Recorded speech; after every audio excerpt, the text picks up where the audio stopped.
आज पनीर मामा रखिदे तो से पनीर को देखी चिकू पूरा खुशी है कारण से पनीर बहुत पसंद तो जब भी घर पनीर थी तो कह खाली पनीर खाइबे मो पनीर कर दियो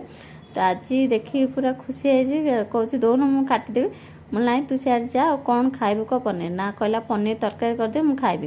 बोलो तू सियाड़ था मुझे तरकारी कर सारा तो डाकबी तू भात खाइबू तो ये मुझे पनीर छोट छोट काटिदे तो काटी सारापर ये मुझे छाणिया बसई देती तो जो छणा होता पनीर जा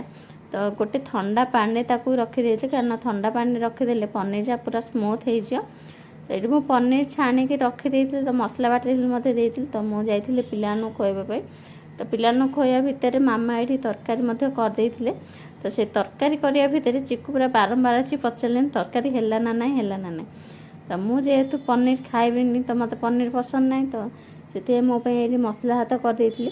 तो पनीर तो हो गलान तो चिकू मुझे नहीं देती खाइबा तो कहली तो टेस्ट कर कहते कि ना बढ़िया हो तो ये से खाई देथिला तापर बाबा खाया बाड़ देखुना से टीवी देखी से पनीर तरकारी सबुजा पनीर आनी खाईदेलेनी